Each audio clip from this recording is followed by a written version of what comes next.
ទឹកហូរតាមប្រឡាយទន្សាយបោលតាមប្រឡោះឃ្លាថាទឹកហូរតាមប្រឡាយ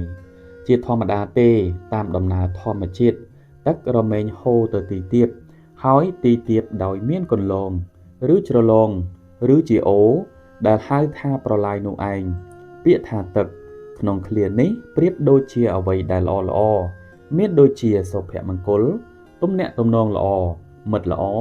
និងអ្វីផ្សេងទៀតដែលជាប្រយោជន៍បែបវិជ្ជមានទាំងនោះប្រៀបដូចជាទឹកហើយគឺត្រជាក់ត្រជុំសុខដុមរមនារីឯពាក្យថាជ្រលងឬហៅថាប្រឡាយក្នុងឃ្លានេះប្រៀបដូចជាគន្លងធម៌ឬគន្លងសុចរិត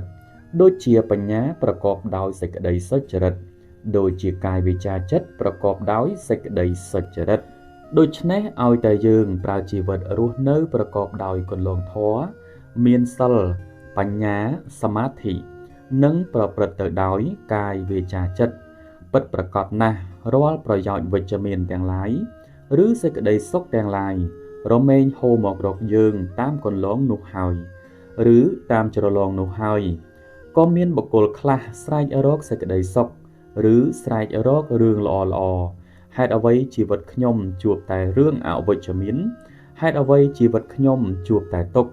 ប៉ុន្តែពួកគេបែរជាមិនស្រែកថាហេតុអ្វីខ្ញុំប្រព្រឹត្តតាមគន្លងមួយនេះជាមនុស្សខ្ជាក្នុងការរៀនសូត្រហើយស្រែកថាហេតុអ្វីខ្ញុំរៀនមិនចេះដូចគេជាមនុស្សកំចិលគ្រប់ការរបរហើយស្រែកថាហេតុអ្វីខ្ញុំគ្មានសំណាងមានបានដូចគេចំណេះវិជ្ជាល្អរមែងហូរតាមគន្លងបញ្ញារមែងកើតមានចំពោះអ្នកដែលឧស្សាហ៍លុតដំខ្លួនគ្រប់ចំណេះរបៀនថ្មរមៀលស្លែមិនកាន់ប្រយោជន៍ពិតទាំងឡាយសេចក្តីសុខពិតទាំងឡាយមិនដែលហូរមកតាមគន្លងទុច្ចរិតឬតាមគន្លងអវិជ្ជមាននោះទេនេះជាអត្ថន័យពាក្យថាទឹករមែងហូរតាមប្រឡាយរីឃ្លាថាទន្សាយបោលតាមប្រឡោះហេតុអ្វីទន្សាយវាបោលវាអាចបោលឬរត់លុះត្រាតែវាកំពុងជួបនៅបញ្ហាអ្វីមួយ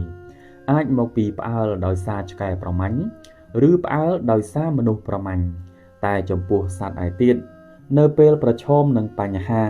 មិនប្រកាសថាសុទ្ធតែបោលតាមប្រឡោះនោះទេសត្វខ្លះបោលតាមតែអារម្មណ៍ភ័យផ្អើលនោះឯងបែបនេះអាចនឹងបោលបុកព្រៃតាក់ដៃតាក់ជើងដំណើរនេះមកតែคล้ายជាចំណីឆ្កែប្រមាញ់ហើយចំពោះនៃបង្កប់ទន្សាយជាសត្វតំណាងឲ្យភាពឆ្លៀវឆ្លៀសរវាសរវៃសុភាទន្សាយដូច្នេះពាក្យថាទន្សាយបោលតាមប្រឡោះប្រៀបដូចជាមនុស្សឆ្លាតដែលមានបញ្ញារវាសរវៃឆ្លៀវឆ្លៀសអាចរកច្រកដោះស្រាយបញ្ហាគ្រប់ស្ថានភាពកំពុងប្រឈមដូច្នោះដែរគ្រប់បញ្ហាទាំងអស់រមែងកើតឡើងដោយហេតុជាក់លាក់ប៉ុន្តែមនុស្សទៅវិញទេដែលមិនមានភាពជាក់លាក់ក្នុងការដោះស្រាយបញ្ហាអាចមកពីកត្តាតក់ស្លុតភ័យខ្លាចមិនជឿជាក់លើខ្លួនឯងនិងខ្វះបទពិសោធន៍ជាដើមបែបនេះធ្វើឲ្យទាល់គំនិតហើយចេះតែរាមិនហ៊ានប្រឈមក្នុងការដោះស្រាយជួនកាលក៏មានមនុស្សខ្លះហ៊ានប្រឈមក្នុងការដោះស្រាយបញ្ហាដែរតែដោះស្រាយមិនចេញដោយហេតុទាល់ប្រាជ្ញាឬទាល់គំនិតនិងទាល់ច្រកជាដើមពាក្យថាទាល់ច្រកគ្មានឡើយសម្រាប់មនុស្សមានតែពាក្យថាទាល់ដង្ហើមនៅមានគំនិតនៅដើរខ្លួនប្រាណនៅកំរើកសូម្បីភ្នំក៏អាចកោះឲ្យរបើកបានដែរវាគ្រាន់តែត្រូវការពេលវេលាតែប៉ុណ្ណោះបើទាល់គំនិតកុំទាល់ជើងដៃត្រូវមានសកម្មភាពរៀនដោះស្រាយជាមួយបញ្ហាមានខុសទើបមានត្រូវខុសត្រូវយ៉ាងណាបញ្ហារមែងតែបង្រៀនយើងគំនិតនិងច្រកល្ហកក្នុងការរកដំណោះស្រាយ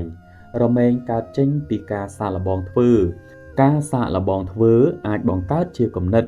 បើអង្គុយតែគិតអាចឃើញត្រឹមតែចម្លើយតែបើចាប់ផ្ដើមធ្វើហើយនោះនឹងឃើញពីលទ្ធផលទន្សាយបោលតាមប្រឡោះ